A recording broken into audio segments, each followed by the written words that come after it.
Ahojte, moje meno je Roman Srnka a dnes sa pozrieme na extra výkonný MacBook Pro s M3 Max čipom v čiernom vyhotovení. Chcem vám odozdať nejaké moje postrehy a poznatky, ktoré som nadobudol počas pár mesačného vlastnenia tohto notebooku a hlavne nejakej práce, ktorú som už absolvoval na tomto zariadení. Krátke zhrnutie, ak by ste chceli vedieť, aký je to notebook za 4000 eur, tak je v pohode.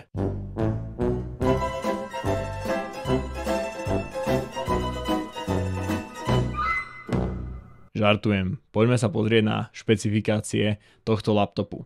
Tento laptop je 14-palcový, má 14 jadrové CPU, 30 jadrové GPU, 36 GB zdieľanú pamäť. Pri týchto nových MacBookoch to nie je úplne ramka, ale je to zdieľaná pamäť, ktorá sa zdieľa aj medzi napríklad grafickým výkonom a taktiež napríklad supluje prácu klasickej rámky, ako to môžeme poznať pri Windows zariadeniach. Vnútorná pamäť 1 TB a je teda v ňom osadený ten najvýkonnejší M3 Max čip. Ak by sme sa pozreli, čo sa nachádza v balení, tak v balení sa nachádza čierny MagSafe kábel, ktorý je úplne identický farbou, ako je farba MacBooku.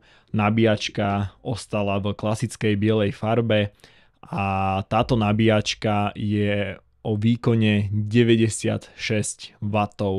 Takže ku týmto trošku výkonnejším a drahším MacBookom sa dodáva väčšia nabíjačka, k tým menej výkonnejším alebo lacnejším sa dodáva menej výkonnejšia nabíjačka. Taktiež máme tu v balení nejaký manuál, samolepky, klasika, dve samolepky, teraz už tie samolepky zrkadľujú aktuálnu farbu toho zariadenia, to znamená, že sú čierne. Máme tu nejaký krátky manuál, ktorý je vyslovene iba na nejaké 2 stránky a to je vlastne všetko, čo dostanete k tomuto laptopu. Ako môžete vidieť, laptop už mám tu po mojej ľavej ruke, lebo priamo už do ňoho si nahrávam audio. Takže ten laptop už niekoľko mesiacov teda používam a prvá vec, čo ma veľmi zaujímala, bola tá, či na tejto čiernej farbe budú ostávať otlačky po prstoch. Teda ak máte jemne spotené ruky a pracujete na tom laptope, či bude teda zamackaný, či bude taký špinavý, ale celé to vyhotovenie, celý ten materiál, tá farba vyzerá výborne a aj tie otlačky neostávajú na tom zariadení. Samotný laptop je veľmi ľahký, pomerne tenký na to, aký má výkon. Ja som s ním nadmieru spokojný a iba keď sa pozrieme pre nejakú predstavu, tak výkon z hľadiska jedného jadra dosahuje hodnotu 3108. Samozrejme, toto je benchmark, ktorý nie je úplne smerodajný, nehovorí presne o tom, ako to zariadenie funguje, ako sa správa, ale keď to napríklad porovnáme s Mac Studiom, ktorý má 2773 týchto bodov, tak na jedno jadro je tento laptop výkonnejší ako predošlý čip, teda M2 Ultra, ktorý predstavuje teda spojené dva M2 čipy dokopy. Tak ten medziročný posun do tej technológii je neuveriteľný. Za to samozrejme môže aj 3 nanometrová technológia, ktorá posunula opäť túto výpočtovú techniku dopredu. Ak porovnáme napríklad multicore, tak multicore dosahuje pri M3 Max čipe 19026 a Mac Studio dosahuje 21322. A to porovnávam toto zariadenie, ktoré mám pred sebou, to znamená, že so 14 jadrovým CPU s M2 Ultra, ktoré má 24 jadrové CPU. Ide o 10 jadrový rozdiel a tie zariadenia sú v procesorovom výkone skoro identické. Úprimne som veľmi zvedavý, ako bude vyzerať M3 Ultra procesor.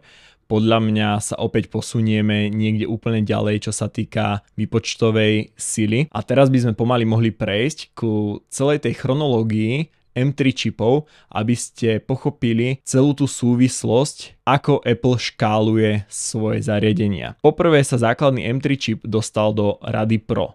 To znamená, že tu mám napríklad pred sebou 14-palcový MacBook Pro a vy si tento MacBook Pro viete zakúpiť aj úplne so základným M3 čipom.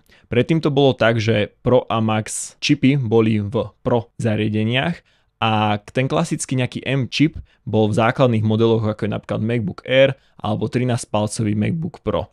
Teraz viete si kúpiť úplne základný, najlacnejší M3 čip v 14-palcovom vyhotovení so všetkými perifériami, ktoré tento notebook ponúka. Taktiež Apple ponúka M3 Pro čip v dvoch hlavných variantách, to znamená, že škáluje ten výkon a cenu, aby si ľudia vybrali.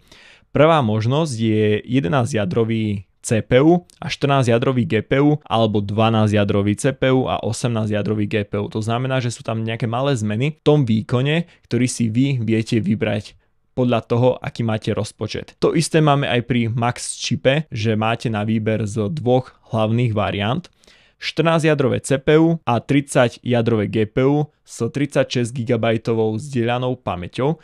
To je presne toto zariadenie, ktoré tu mám pred sebou a testujem ho. Druhý variant je 16-jadrové CPU a 40-jadrové GPU s 48 GB zdieľanou pamäťou. Ale to už sa rozprávame o zariadení, ktoré veľmi hravo prekračuje cenovku 4500 eur a pomaly sa blíži k 5000. Ak by sme to teda vedeli nejako zhrnúť, tak hlavne tie Pro a Max čipy sú tvorené pre nejakých kreatívcov, ktorí už teda pracujú buď s nejakou grafikou, robia weby, pracujú s fotografiou, strih videa, prípadne modelujú 3D objekty, vyvíjajú počítačové hry, sú developeri a potrebujú ten výkon, ktorý im ponúka toto zariadenie. Pre bežného smrteľníka si osobne myslím, že toto zariadenie nie je úplne priam vhodné, lebo ten výkon adekvátne nevyužije, pretože Apple cieli enormné množstvo výskumu a vývoju do vlastných čipov, ktoré sú extrémne nadúpané.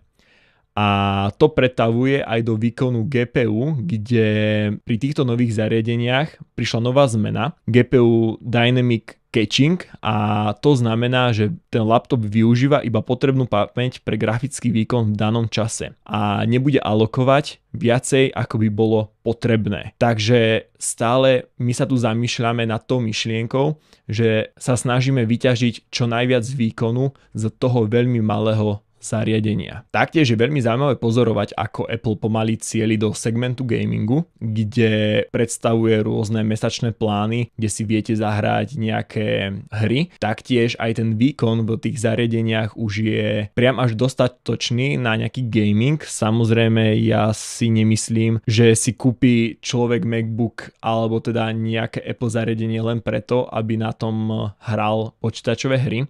Ale ak teda chcete pomocou virtualizácie sa dostať do toho PC sveta, tak bez problémov toto zariadenie vám to umožní. Ja sám som skúšal pomocou teda nejakej virtualizácie hrať Counter-Strike 2, taktiež LoLko bez problémov. To šlape na veľmi priateľné FPS a je to hrateľné. Keď sa pozriete na ten laptop, ktorý vážne môže vážiť niečo okolo 2 kg, tak je to priam až neuveriteľné, koľko výkonu oni vedia zmestiť do takýchto malých zariadení. Musel som si overiť to tvrdenie do 2 kg, tak presne tento laptop by mal vážiť 1,6 kg, takže je to ešte menej, ako som predpokladal. Oproti minuloročnému modelu máme aj takú menšiu zmenu. Zmena jasu pri SDR režime zo 500 nitov sme sa posunuli na 600 nitov, takže je tam rozdiel 100 nitov. Porty pri tomto zariadení sú priam až identické ako pri minuloročnom zariadení. Máme tu 3 Thunderbolt, 3 USB porty, nabíjame cez MagSafe nabíjačku. MagSafe nabíjačka je o niečo bezpečnejšia, keď si ju tu magnetom takto pripnete. Ak by ste náhodou ten kábel zakopli, tak jednoducho tá nabíjačka sa takto vysunie z tohto portu. Na tejto strane máme ešte audio výstup, na druhej strane máme HDMI výstup a slot na SD karty.